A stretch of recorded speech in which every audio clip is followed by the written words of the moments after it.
चला सगळ्यांचं स्वागत. आपण एक शॉर्ट मध्ये रिवाइज करून घेऊ की आपण आतापर्यंत काय काय शिकलो. बघा, हिस्ट्री. हिस्ट्रीचा जनक म्हटलं होतं आपण हेरोडोटस. हिस्ट्रीची त्रिभाग विभागणी केली होती: प्री, प्रोटो आणि हिस्टोरिक. हे जे प्री प्रोटो हिस्टोरिक जे डिवाइड करणार होतं तो होता हेरोडोटस. हेरोडोटसनं तीन याच्यावरून केली.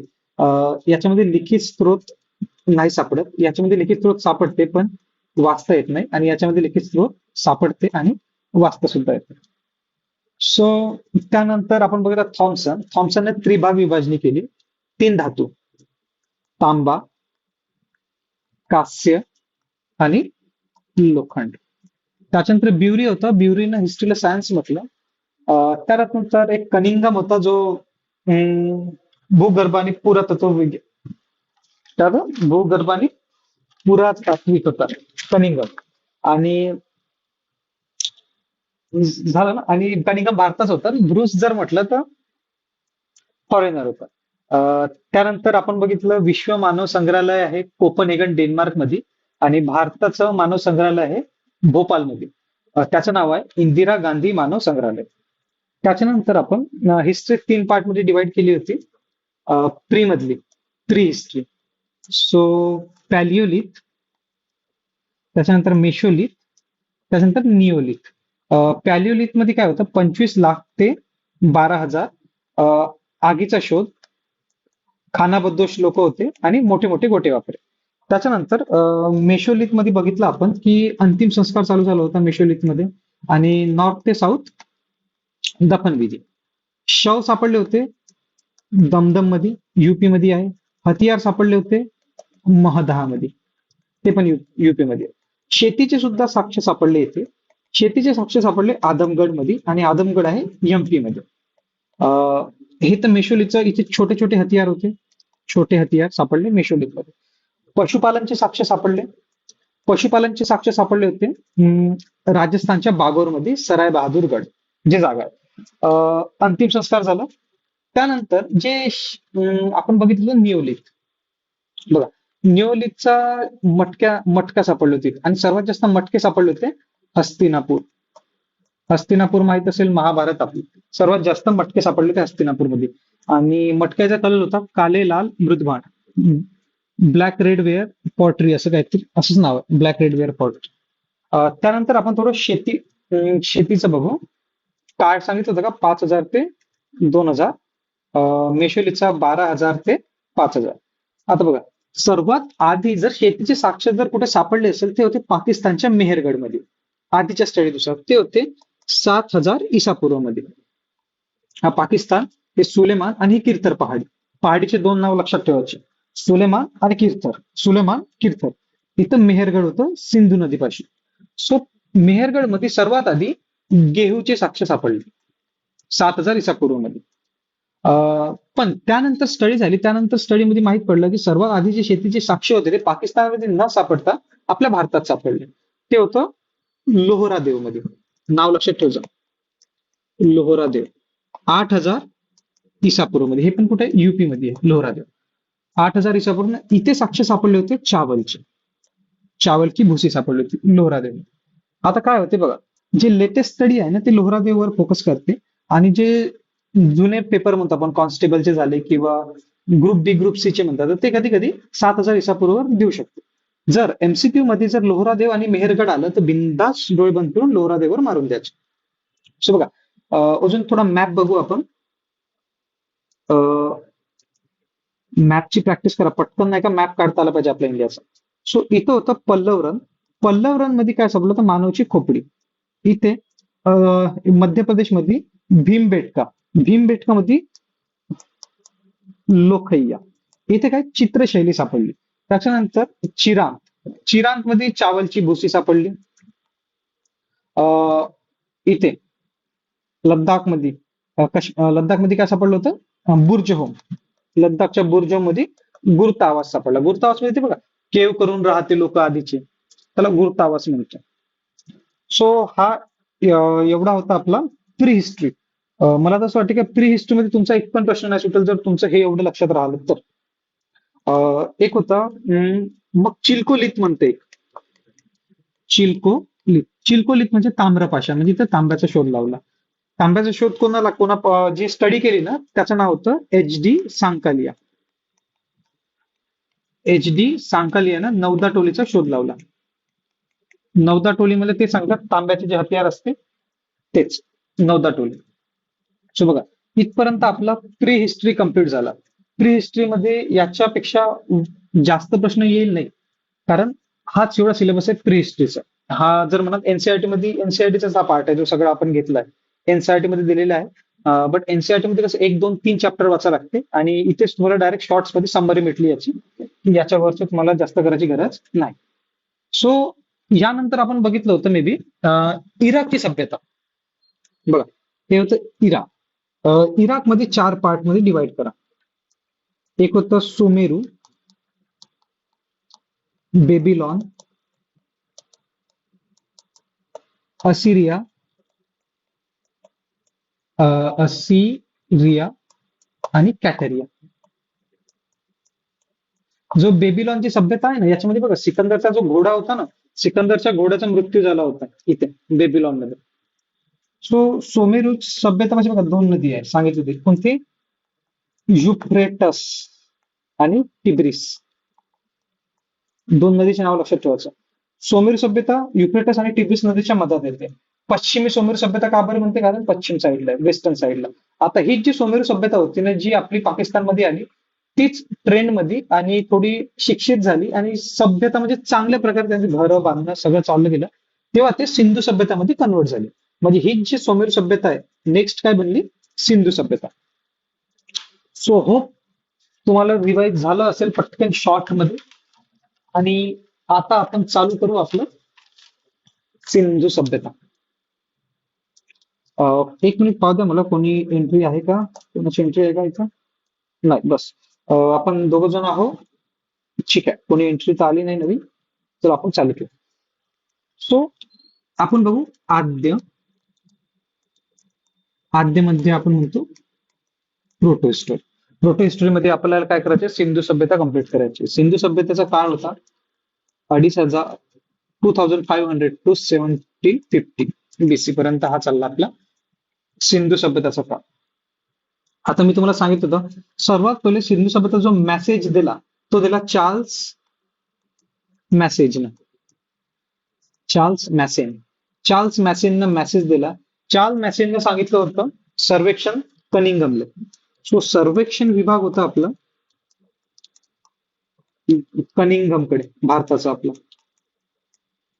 कनिंगमने सांगितलं जॉन मार्शलने, जॉन मार्शल जा खोदकाम कर. आता जो जॉन मार्शल होता हा मोठा मेजर माणूस, मेजर माणूस तो खोदकाम नाही करू शकत. मग याला सांगितलं आपल्या ठेकेदारने, ठेकेदारचं नाव होतं दयाराम सहानी. जो दयाराम सहानी आपला ठेकेदार, दयाराम सहानीने मग बिचाऱ्यानं खोदकाम चालू केलं. आता बघू, आपण काही एरिया सांगितला होता. जो सिंधू सभ्यतेचा एरिया म्हटलं होतं, हा त्रिभुज प्रदेशचा होता. सो सर्वात जो हा पॉइंट होता याचं नाव होतं सुतका गेंडोर. सुतका गेंडोर. याचं नाव होतं मांडा, आलमगीरपूर, आलमगीरपूर, आणि हे होतं दैमाबाद. आता बघा, सर्वात सर्वात वेस्ट भाग कोणता होता? सुतका गेंडोर. थोडं म्हणा, जर तुम्ही म्हणाल ना सोबत तर तुमच्या नका लक्षात राहील. सर्वात west part सुतका Dor, northern part मांडा, नॉर्थन पार्ट मांडा, सर्वात Southern part Daimabad, Southern part Daimabad, आणि eastern part आलमगीरपूर. Western part सुतका Dor, north मांडा, वेस्ट ईस्ट आलमगीरपूर, आणि साऊथ दैमाबाद. सुतका गेंडोर, मांडा, आलमगीरपूर, दैमाबाद. सुतका गेंडोर, मांडा, आलमगीरपूर, दैमाबाद. हे जे त्रिभुज प्रदेश होता ना, हा त्रिभुज प्रदेश मध्येच पूर्ण आपली सिंधू सभ्यता होती. त्याच्यानंतर तुम्हाला काय करायचं, नदी लक्षात ठेवायच्या, नदींची नावं जे यांच्या जवळून होते. सो 4 नदीची नावं होते. 4 नदीचे तुम्हाला मी हे सांगितलं होतं, काय म्हणजे सिंक्रोनॉम्स कसं काहीतरी नाव आहे त्याला. सो डच है पर भारत नहीं, डच है पर भारत नाही. सो ड वरून येते आपली डास्क नदी, च वरून येते चिनाब नदी, ह वरून येते हिंडन नदी, आणि प्र वरून येते प्रवरा नदी. ही प्रवरा नदी गोदावरी नदीची हे आहे, छोटीशी म्हणतो ना आपण सबसिडरी. सो डास चिनाब हिंडन प्रवरा, डास चिनाब हिंडन प्रवरा. सो हे नदी लक्षात ठेवायचं. हा जो दैमाबाद नदी हा महाराष्ट्रामध्ये पार्ट आहे दैमाबादचा. मांडा सर्वात नॉर्थचा, अलमगीरपूर ईस्टचा, सुट्टा गंडोर पाकिस्तानमध्ये. सो हा जो एरिया होता ना हा आहे 13 लाख स्क्वेअर किलोमीटरचा. 13 लाख स्क्वेअर किलोमीटर मध्ये आपलं पूर्ण सिंधू सभ्यता येऊन जाते. सो बघा, हे झाली आपली सगळं रिवाईज शॉर्ट मध्ये. आता आपण चालू करू सर्वात मेन, हडप्पा संस्कृती. आज आपण दोन सभ्यता कंप्लीट केली, एक मोहनजोदडो आणि एक आहे हडप्पा संस्कृती. सो मोहनजोदडो मध्ये काय काय शिकायचं आहे ते पण आता बघू, आणि हडप्पा मध्ये काय काय लक्षात ठेवायचं आहे ते पण बघू. चालेल, आपण चालू करेंगे अभी.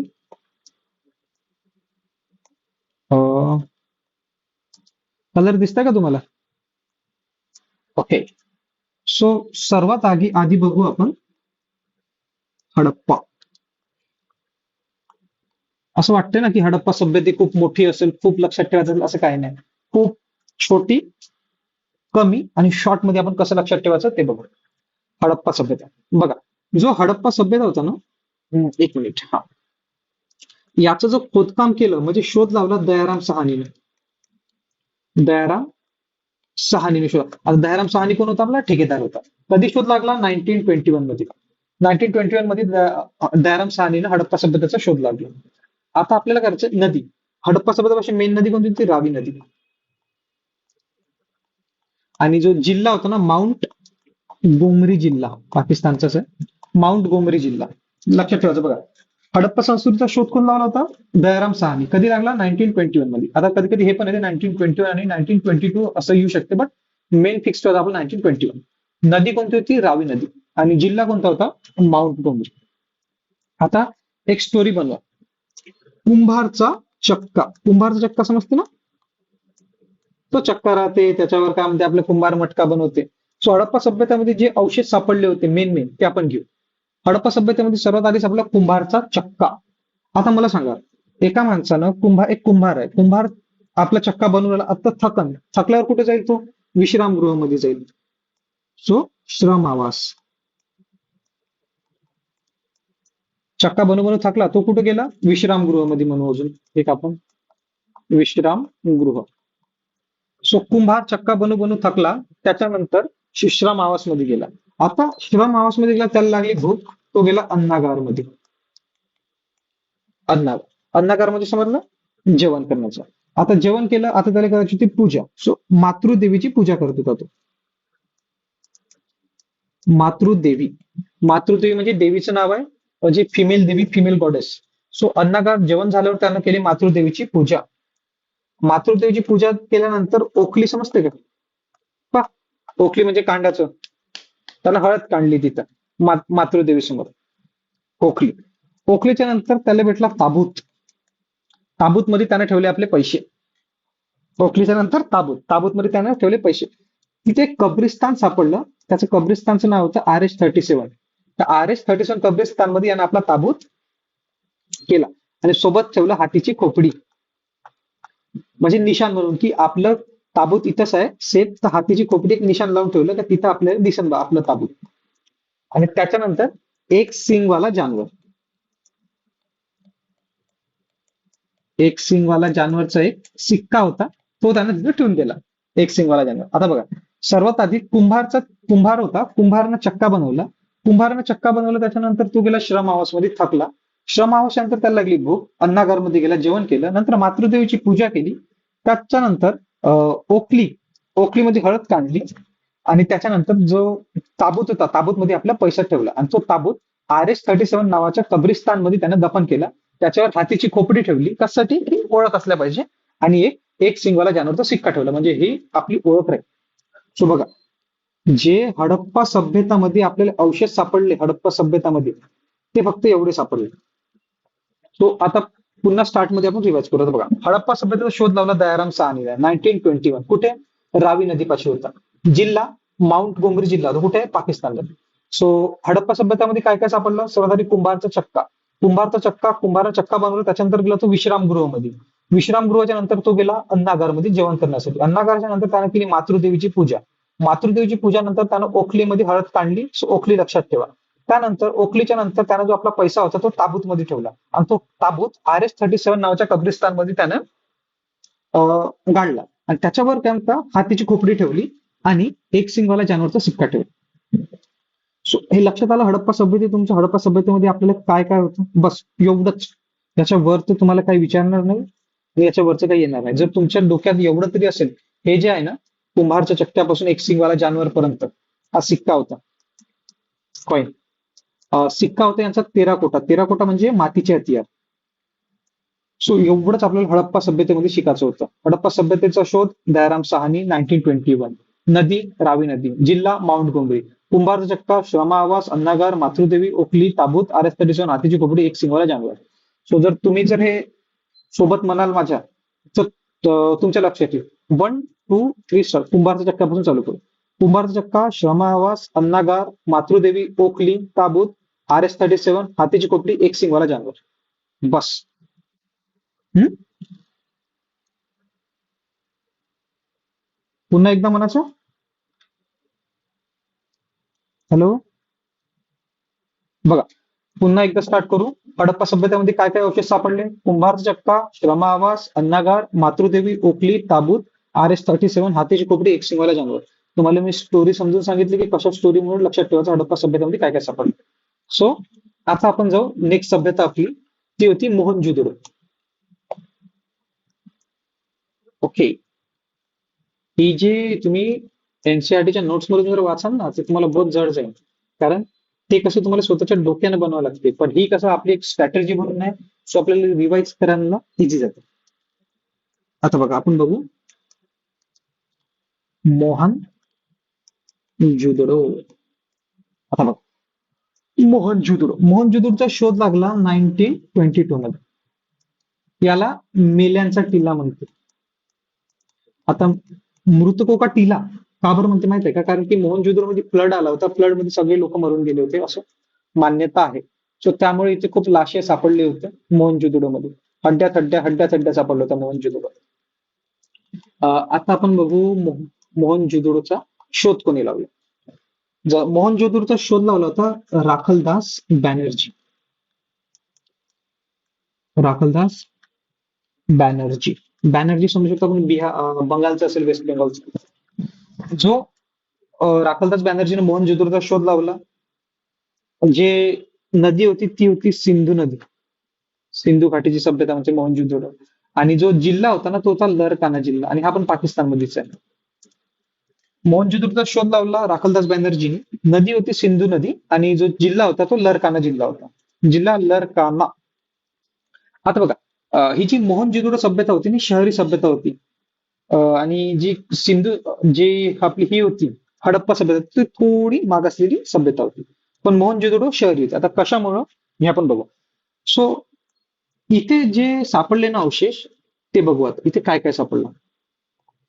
सो इथे सापडलं होतं पुरोहित आवास. पुरोहित आवास म्हणजे इथचे लोक पूजा पाठवर जास्त लक्ष दे. सो इथे सापडला पुरोहित आवास.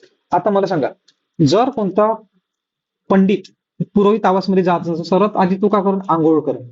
आंघोळसाठी स्नानागार, बाथिंग पॉईंट सापडला. मोठं स्नानागार, सर्वात मोठं स्नानागार, सर्वात मोठं स्विमिंग पूल म्हणा, ते सापडलं आपलं मोहनजोदडोमध्ये. त्यानंतर स्नानागार झालं. पंडितजी पूजा केली. पंडितजीने पूजा केली, गंगा स्नान केलं, आपलं स्नानागार केलं. त्यानंतर पंडितजीला भूक लागल. पंडितजी कुठे जाईल? अन्नागारमध्ये. अन्नागारमध्ये जिथं जेवण राहते. सो अन्नागार झालं. अन्नागार झालं तर पाणी कुठून पिन? कुवामधून. वेल. तिथे सापडलं, वेल सापडली. त्याच्यानंतर पाणी पिलं, जेवण केलं. आता बदलून कपडे, सुती वस्त्र सापडले होते. पंडितजीनं कपडे बदलवले. आता कपडे बदलवले. जे आपण म्हटलं होतं की मोहनजोदडो सभ्यता आहे ती चांगली सभ्य सभ्यता आणि डेव्हलप सभ्यता. सो इथचे जे रोड होते ना ते चौडी सडक होते. पंडितजी अशा अशा रस्त्यावरून चालून का चौडी सडकवरून चालून पंडितजी. पंडितजी हे बुक आहे असं काही बॉटल वॉटल नका समजू, कोणती बुक आहे वाली. पंडितजी बुक वाचून चालू, नाही तर म्हणाल पंडितजी एक पॅक लगा के चल रहे असं काहीच नाही. कपडे कपडे घातले का पंडितजीने? हा, कपडे कपडे घातले. हा घ्या, कपडे घातले पंडितजी. सो चौडी सडक इथे नाही का आता पूजा कोणाची करण? पशुपतीनाथ. पशुपतीनाथ. पशुपतीनाथ म्हणजे आपले शंकरजीच म्हणू शकतो बघा. कारण इथे नंदीची मूर्त सापडली. नंदी कोणापाशी राहते? पशुपतीनाथसाठी. त्याच्यानंतर नृत्य नृत्य करणारी जी मूर्ती होती कास्याची, आपण नटराजची मूर्त म्हणतो, ते सापडली होती तिथं. आणि इथे सापडला यांना तांब्याचा ढेर. तांब्याचा ढेर, सर्वात जास्त तांबा सापडला होता इथे. आणि लाश, लाशोका टीला म्हणतो आपण, लाशोका टीला. आणि इथे माहिती आहे का काय होतं, जे यांची हे घरं होती ना, घराले दुर्ग होते. कंपाऊंडिंग म्हणजे हे कंपाऊंड होतं पूर्ण. जे आपलं काय म्हणते मोहनजोदडोची सभ्यता होती, पूर्ण वॉल कंपाऊंड होतं पूर्ण त्यांच्या सिटीला. दुर्ग म्हणतो त्याला आपण, आणि इंग्लिश मध्ये आपण कंपाऊंडिंग म्हणतो, दुर्ग. सो एवढं आपल्याला मोहनजोदडो मध्ये बघा. आता बघा आपण स्टोरी मध्ये बघू. हे होते आपले पंडितजी. पंडितजी सर्वात आधी कुठे गेले होते? पुरोहित आवास मध्ये. पुरोहित आवास मध्ये पंडितजीनं पूजा केली. त्याच्यानंतर पंडितजी आंघोळ करू म्हणे. आंघोळ करण्यासाठी पंडितजी गेले मोठ्या स्नानागार मध्ये. सर्वात मोठं स्नानागार होतं इथचं. पंडितजीने आंघोळ केली. आंघोळ केल्यानंतर पंडितजीला लागली भूक. पंडितजी गेले अन्नागार मध्ये, मस्त जेवण करून राहिले. त्याच्यानंतर जेवण झाल्यावर पंडितजी गेले कुठे? पाणी प्यायले. कुव्यामधून पंडितजीनं पाणी पिलं. त्यानंतर पाणी पिल्याच्या नंतर पंडितजीनं कपडे घातले, सुती वस्त्र अजून नवीन. आणि पंडितजी म्हणे चला आता मोहनजोदडोचं बघून येऊ. मोहनजोदडो चौडी सडकवर फिरून राहिले. ही चौडी सडकवर पंडितजी फिरून राहिले. इथे होती पशुपतीची मूर्त. पशुपतीच्या मूर्तीवर पंडितजीने पूजा केली. त्याच्यानंतर सापडली आपल्याला नटराजची मूर्त. कास्याची मूर्त होती नटराजची. सर्वात जास्त तांब्याचा ढेर सुद्धा इथेच सापडला आपल्याला. आणि त्यानंतर लाशोका टीला म्हणतो आपण, कारण बुडाले होतं ना मोहनजोदडो. सो लाशोका टीला. आणि पंडितजीनं पाहिलं की हे जे पूर्ण आपलं मोहनजोदडो आहे त्यांना कव्हरिंग कव्हरिंग केली आहे, म्हणजे वॉल कंपाऊंड केलं. सो ही स्टोरी समजली तुम्हाला मोहनजोदडोची. आता मोहनजोदडो 1922 मध्ये मोहनजोदडो शोध लागला. कोणी लावला? राखलदास बॅनर्जी. कोणत्या नदीपाशी? सिंधू नदी. कोणता जिल्हा? लरकाना. काय काय सापडलं? पुरोहित आवास. पंडितजी गेले आंघोळ करायला स्नानागारामध्ये. स्नानागारच्या नंतर अन्नागारामध्ये जेवण केलं. पाणी पिलं कुवापासून. वस्त्र घातले, सुती वस्त्राचे अवशेष सापडले होते. सडक कशी होती? चौडी सडक. पशुपतीनाथची मूर्त. नटराजची मूर्त सापडली कास्याची. तांब्याचा ढेर लाशोकाठीला, कारण फ्लड आला आणि सगळेजण वाहून गेले. आणि यांचे जे कंपाऊंडिंग होतं. सो बघा, आज आपण कंप्लीट केलं हडप्पा सभ्यता आणि मोहनजोदडोची सभ्यता. त्यानंतर आपण उद्या करू चंदहुदडो आणि सुतका गेंडोर. त्याच्यानंतर गुजरात पाशी एक दोन होतं, धौलवीरा, सुरकोटडा, रंगपूर, लोथल, ते बघू. त्यानंतर अजून छोटी मोठी राखीगढी, कालीबंगा. मग इटलीची सभ्यता बघू, थोडी ग्रीसची बघू, मिश्रची बघू, इराणची बघू. आणि त्यानंतर मग आपण साहित्याकडे जाऊ. ब्राह्मण साहित्य, गैर ब्राह्मण साहित्य, ऐतिहासिक स्त्रोत, कॉइन स्टडी, ते मग उद्यापासून चालू करू. म्हणजे आपलं उद्या उद्या मी पूर्ण जी हडप्पा सभ्यता होती, प्रोटो हिस्ट्री पूर्ण कम्प्लीट करून टाकू. एकदा जी प्रोटो हिस्ट्री कम्प्लीट झाली, मग त्याच्यानंतर आपण डायरेक्ट हिस्ट्रीवर जम्प मारून टाकू. अँशियंट, मिडिवल आणि मॉडर्न, असं करत करत आपलं फास्ट मध्ये सगळं होऊन जाईल. आणि जे मेन मेन टॉपिक आहे आपण तेच तेच घेऊन राहिलो सगळं. सो बघा, आता आपण एका क्वेश्चनिंग करू. तुम्ही आपले माईक ऑन करा दोघे जण. आपण थोडं क्वेश्चन करू. ओके, मला उत्तर द्या आता. माईक ऑन करा, कृपा करा. हॅलो श्यामल, माईक ऑन कर बाई, कृपा कर थोडी. नेटवर्क गेलं का रे? हॅलो. अरे हा, तुझं तर माईक. हा चला ठीक आहे. आता आपण नाही का प्रश्न करू. प्रश्नाचे तुम्ही उत्तर द्या. शॉर्ट मध्ये रिव्हिजन होते. आता बघा, जो सिंधू सभ्यता होता तो होता त्रिभुज प्रदेश, बरोबर. सर्वात वेस्टर्न पार्टचं नाव सांगा.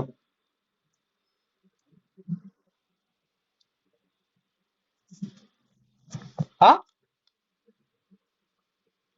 सुत सुत का गेंडोर सर्वात वेस्ट. आणि त्याच्यानंतर सर्वात नॉर्थचा पॉइंट सांगा. मांडा. ईस्टचा आलमगीरपूर. आणि सर्वात साऊथचा दैमाबाद. आता याचे नदीचे नाव सांगा. हे डच, हे पर भारत नाही. ड वरून डास्क नदी, च वरून चिनाब, ह वरून हिंडन, प्र वरून प्रवरा नदी. एरिया किती किलोमीटरचा होता? बरोबर. 13 लाख स्क्वेअर किलोमीटरचा हा एरिया होता सिंधू सभ्यता. सो एवढ्याच एरियामध्ये आपल्या सिंधू सभ्यताची स्टडी करायची. सर्वात दक्षिणेचा पार्ट पडते महाराष्ट्रामध्ये, ते आहे दैमाबाद मध्ये, हा पाकिस्तानमध्ये, आणि हा भारत नॉर्थ चा कुठं म्हणू शकतो आपण, जम्मू काश्मीर पर्यंतचा पार्ट करू शकतो आपण. सो त्यानंतर लास्ट नदी का, प्रवरा. प्रवरा नदी, जी गोदावरी नदीची सहायक नदी म्हणू शकतो आपण. म्हणू शकतो नाही म्हणजे आहेच. त्यानंतर आपण बघितलं होतं मेसेज कोणी दिला सिंधू सभ्यतेचा की खोदकाम करायचं आहे? चार्ल्स मॅसेन. चार्ल्स मॅसेननं कोणाला सांगितलं होतं? सर्वेक्षण विभाग होता आपला कनिंगमकडे. आणि खोदकाम विभाग जॉन मार्शल. जॉन मार्शलनं ठेकेदाराला सांगितलं. ठेकेदारचं नाव होतं दयाराम साहनी. अं, आपण मग सिंधू सभ्यता बघितली. सिंधू सभ्यतेचा काळ होता 1921. सिंधू सभ्यतेचा शोध लावला दयाराम साहनी. कुठे हं? कुठे? पाकिस्तान. नदी रावी नदी. जिल्हा माउंट गोमेर. हडप्पा सभ्यतेमध्ये आपल्याला काय काय सापडलं? कुंभारचा चक्का, विश्रामगृह, अन्नागार, मातृदेवी, पोखली, ताबूत, RS-37, हातीची खोपडी आणि एक शिंगवाला जानवर. ते स्टोरी मधून लक्षात ठेवायचं सगळं. स्टोरी लक्षात राहिली तर पटकन ते सिंधू सभ्यता लक्षात राहतं. त्याच्यानंतर मोहनजोदडो. मोहनजोदडोचा शोध 1922. राखलदास बॅनर्जी, लरकाना जिल्हा आणि सिंधू नदी. अं, पंडित म्हणून नाही का, ही स्टोरी लक्षात ठेवायची मोहनजोदडोची. पंडित बाबाजी कुठे गेले आपले? विश्रामगृह, अन्नागार, स्नानागार, कुवा, वस्त्र, चौवी सडक, पशुपती, मृत्तिका, तांब्याचा ढेरा, लाशोकाटीला. का बरं? कारण वाहून गेलं होतं आणि दुर्ग होतं सर्वात मेन. बस एवढंच होतं. हा, फोर्टिफिकेशन, दुर्ग म्हणतो आपण. सो एवढंच होतं आपलं सिंधू सभ्यता आणि मोहनजोदडोची सभ्यता. आता तुम्हाला बघा, याच्यामध्ये काय करणार आहोत आपण. जर तुम्हाला कोणता पण विषय असेल आपला UPSC GS च्या रिलेटेड, इकॉनॉमी असो, पॉलिटी असो, जॉग्राफी असो, जर तुम्हाला जर कोणती गोष्ट माहित असेल चांगली कामाची, तर ते तुम्ही याच्यावर सांगू शकता किंवा तुम्ही शिकू शकता. म्हणजे याच्यामध्ये आपलं प्रत्येकाचं नॉलेज इन्क्रीज झालं पाहिजे. कोणता जर नवीन टॉपिक असेल, तो टॉपिक तुम्ही इथे सांगू शकता. जर कोणता टॉपिक समजला नसेल इतर रिलेटेड, म्हणजे आपला हिस्ट्री चालू आहे, बट तुम्हाला दुसरा जर काही समजून सांगायचं असेल, तर तुम्ही दुसरा पण समजून सांगू शकता. आणि आता आपण नाही का थोडं डाऊट्स वर घेऊ. कोणाचे जर काही डाऊट्स असेल काही, ते विचारू. म्हणजे स्ट्रॅटर्जी बद्दल डाऊट असेल किंवा GS बद्दल काही डाऊट असेल की कधीपर्यंत काय GS झाला पाहिजे, GS ची स्ट्रॅटर्जी काय, ते आपण आताच डिस्कस करू. आता बघा, जर तुम्हाला GS कम्प्लीट करायचं आहे ना, तर मिनिमम 6 मंथ मध्ये तुमचा GS कम्प्लीट झाला पाहिजे. 6, टोटल 6 मंथ. आजचा मंथ बघा, मार्च मंथ संपला. मार्च मंथ संपला तर आपल्यापाशी आहे 9 मंथ्स आपल्याकडे रिमेनिंग आहे. 9 मंथ्स रिमेनिंग आहे. सो आपल्याला काय करायचं, जे 6 मंथ आहे, 6 मंथ मध्ये आपल्याला पूर्ण GS कम्प्लीट करायचं आहे. सो याच्यामध्ये तुम्हाला सांगतो, जो GS चा 1 विषय आहे ना, GS 1, GS 2, GS 3 आणि GS 4. आता बघा, जो GS 4 आहे ना, हा तुम्ही 15 दिवसात सुद्धा कम्प्लीट करू शकता. एथिक्सचा टॉपिक. कारण GS 4 मध्ये तेवढं तुम्हाला वाचायची गरज नाही राहणार GS 4 मध्ये. बट जो तुम्हाला सर्वात मेन मेन द्यायचे आहे ना, ते इथे द्यायचे. सो तुम्हाला 2-2 महिन्यामध्ये GS 1, GS 2, GS 3 कम्प्लीट करायचं आहे. इथे कसं होईल, तुम्ही जर या 6 मंथ मध्ये मिनिमम 6 आवर तरी दिले ना आपले, 6 घंटे पर GS वर, सो आरामात तुमचा GS 6 महिन्यात कम्प्लीट होऊन जाईल. GS 1 ला 6 तास द्या, रोजचे 6 तास द्या. कारण हेच जर तुमच्याकडे जास्त वेळ असता, जर 1 वर्ष असता, तर तुम्ही 3 तास दिले असते तरी सफिशियंट असते. बट तुमच्याकडे आता वेळ कमी आहे. सो मिनिमम 6 आवर देणं अपेक्षित आहे. आणि 6 आवर कसे द्यायचे की टाइम स्लॉट मध्ये द्या. 2 तास, 2 तास आणि 2 तास. आणि माझ्या मताने सुद्धा या 2 तास तुम्ही कंटिन्यू न देण्यापेक्षा 50 मिनिटचा घ्या, 50-50 मिनिट. आणि जे हे 20 मिनिटं आहे ना, तो थोडा रेस्ट घेऊ शकता. कारण आपली जी ब्रेनची कॅपॅसिटी आहे ती फक्त 50 मिनिटाचीच आहे. तो 50 मिनिट बरोबर कॉन्सन्ट्रेट करू शकते. अदरवाईज तो कॉन्सन्ट्रेट करत नाही. 2 तास जर तुम्ही कंटिन्यू रिडिंग ठेवतो म्हटलं, जे तुम्ही वाचलं ते पण विसरणार आणि जे नवीन वाचणार आहे ते पण विसरणार. सो 50-50 मिनिटची स्ट्रॅटेजी घ्यायची आणि 10 मिनिट रेस्ट घ्यायचा. सो असं जर करत घ्याल तुम्ही 2-3 तासचा टाइम स्लॉट, सो तुमचा टाइम इझिली होऊन जाईल. जर म्हटलं की मी कंटिन्यू बसूनच अभ्यास करतो, तर कंटिन्यू बसून अभ्यास नाही होईल. कंटिन्यू बसून तुमचा जो ब्रेन आहे ना, तोच साथ सोडून देईल. सो युपीएससीची जर्नी कशी आहे? हळूहळू जर्नी आहे. तुम्ही हळूहळू अभ्यास करा बरोबर प्रॉपरली, तर तुम्हाला फ्रुट्स भेटेल. तुम्ही जर एका वेळेस जर म्हटलं की माझा एवढा सिलेबस बाकी आहे आणि मी एवढं कसं करणार आणि मला फर्स्ट अटेम्प्ट मध्येच काढायचं आहे, सो तुम्ही पॅनिक सिच्युएशन मध्ये जा. याच्यामध्ये कसं आपल्याला पॅनिक सिच्युएशन नाही, काम माइंड ठेवून आपल्याला सिलेबस कम्प्लीट करायचं आहे. आणि काम माइंड कसं 2-2 महिन्यामध्ये तुम्हाला GS1, GS2, GS3 कम्प्लीट करायचं आहे. आणि 2 महिने सफिशियंट आहे, कारण 2 महिन्याचे तुम्ही 6 तास देऊन राहिले. आता एक स्ट्रॅटेजी अशी असते की कोणाला कोणी मल्टी टॅलेंटेड असते, म्हणजे मल्टी फोकस मॅन असते. सो तो काय करेल, एकासोबत 2-3 विषय घेऊन चालत, हिस्ट्री घेऊन चालेल, जॉग्राफी घेऊन चालेल, पॉलिटी घेऊन चालेल. सो बघा, जर तुमचं डोकं खरं साथ देत असेल तरच तुम्ही 3 विषय घेऊन चाला. जर नसेल ना, तर मिनिमम एक विषय तुम्ही कम्प्लीट करा. एका विषयावर फोकस करा. एका विषयावर फोकस कराल तर तुमचं डोकं बरोबर त्याच डायरेक्शननं चालेल आणि तुम्ही बरोबर ते ग्रॅप्स कराल ती गोष्ट. कारण आपलं ब्रेन असं आहे की एकासोबत 10 गोष्टीवर फोकस नाही करू शकत. आपलं ब्रेन एकासोबत एकच गोष्टीवर फोकस करू शकते. सो माझ्या मताने जर तुम्ही एक विषय एक टाइम घेतला, जर तुम्ही एका विषयाला 6 तास देऊन राहिले, तो विषय खूप लवकर कव्हर होऊन जाईल तुमचा आणि रिव्हिजनला इझी जाईल. जसं आपण आता हिस्ट्रीचं घेऊन राहिलो, हेच जर मी हिस्ट्रीचं जर तुम्हाला वाचमध्ये शिकवतो म्हटलं, तर मोहनजोदडो आणि सिंधू सभ्यता शिकवायला 1-1 तास लागतो. बट आपण शॉर्ट मध्ये घेतलं आणि शॉर्ट मध्ये असं घेतलं की ते कव्हर होऊन जाईल. सो हे जे फर्स्ट होतं आपलं Mohenjo-daro, pre history, proto history, याच्यावर एक पूर्ण बुक आहे. 200-300 200 पेजेसची. सो ते बुक पूर्ण न वाचण्यापेक्षा आपण शॉर्ट मध्ये पूर्ण सिंधू सभ्यता कम्प्लीट करून घेतली. तुमचे डाऊट्स असेल तर तुम्ही विचारू शकता काही. श्यामल, तुला डाऊट आहे कोणता आता?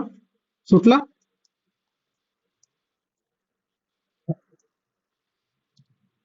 समजलं का? आणि आपण म्हणतो की मला बसायची सवय नाही, एवढा वेळ वाचायची सवय नाही, रिडिंगची सवय नाही. सो ती सवय माझ्याकडे डेव्हलप होते. एकाएकी नाही होईल. तुम्ही जर 6 तास कंटिन्यू बसतो म्हटलं नाही होईल, तर तुम्ही जर 50 मिनिटं तरी कंटिन्यू बसू शकता इझिली. सो हळूहळू 50 मिनिटं बसा. 50 मिनिटं हळूहळू देऊन राहिले तर मग ऍज इट इज तुम्हाला सवय होऊन जाईल. एकाएकी सवय नाही होईल बसायची. कारण तुम्ही जर अभ्यास नसेल करून राहिले आणि एकाएकी जर अभ्यासाला बसला तर तुमचा माइंड म्हणेल जाऊ दे, आज नाही उद्या करू. कल करे सो आज, आज करे सो, असं काहीतरी आहे ना ते.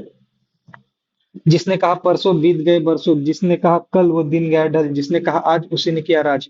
सो जे गोष्ट जेव्हाची आहे तेव्हाच केलं पाहिजे. जसं आपलं हिस्ट्रीचं आहे, हिस्ट्रीचा आपण आज कम्प्लीट केला. सो तुम्हाला याच्यावर जर कोणी पण प्रश्न विचारले, तुम्ही इझिली त्यांना कन्व्हिन्स करू शकता किंवा समजून सांगू शकता की याच्यामध्ये हे सापडलं, त्याच्यामध्ये ते सापडलं.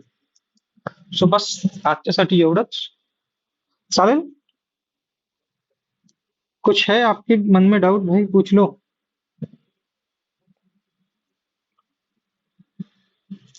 हॅलो. नाही करायचं बंद आता आपला क्लास. चालेल. उद्या आपण हडप्पा सभ्यता कंप्लीट करू, जी ग्रीसची सभ्यता आहे, इटलीची सभ्यता आहे, मिश्राची सभ्यता आहे. ते उद्या थोडं बघू. आणि त्याच्यानंतर मग मी उद्याचं तुम्हाला हे सांगतो की बघा, जी हिस्ट्रीची स्टडी आहे ना, एक 3 पद्धतीने होते. एक आहे कॉइन्सची स्टडी, आणि एक अभिलेख. अभिलेख तर मी एक स्पेशल सेशन मध्ये शिकवेल तुम्हाला. जसे अशोकचे अभिलेख, अशोकचे खूप अभिलेख आहे सर्वात जास्त. अशोकचे अभिलेख, कॉइन्स, नुमेनोमेस्टिक, त्याच्यानंतर विदेशी यात्री, फॉरेनर, आणि त्याच्यानंतर बुक्स. बस. हा. सो आपण परवा काय करू, कॉइन्स, पूर्ण मी कॉइन्सची स्टडी सांगतो तुम्हाला की कोणत्या सभ्यतामध्ये कोणकोणते कॉइन्स होते. Coins complete. मग त्याच्यानंतरच्या लेक्चरमध्ये आपण विदेशी यात्री कम्प्लीट करू आणि त्याच्यानंतर आपण बुक्स घेऊ. धार्मिक, गैरधार्मिक. धार्मिक मध्ये मग आपण सगळे वेद, उपवेद, त्याच्यानंतर वेदांग झाले, त्यानंतर पुराण झाले, उपनिषद झाले, संस्कार झाले, स्मृती साहित्य झाले. हे सगळं आपण बुक्स मध्ये कम्प्लीट करू. आणि गैरधार्मिक बुक सुद्धा सांगेल मी तुम्हाला, गैरधार्मिक बुक मध्ये काय काय होते. जे मी तुम्हाला एक स्क्रीनशॉट देईल आपल्या व्हॉट्सअप ग्रुपवर. ते आपण रोजचे 10-10 तरी लक्षात ठेवलं तर 5 दिवसात आपण ते 50 नावं पूर्ण लक्षात ठेवू शकतो. ओके, चलो, खतम, टाटा, बाय बाय. आपण हे काय करू, युट्यूबवर सुद्धा मी टाकून देतो, जर तुम्हाला जर कधी वाटलं रिवाइज करायला, सो हे तुम्ही युट्यूबवर पाहून रिवाइज करू शकता. चलो फिर, धन्यवाद, खतम, टाटा, बाय बाय.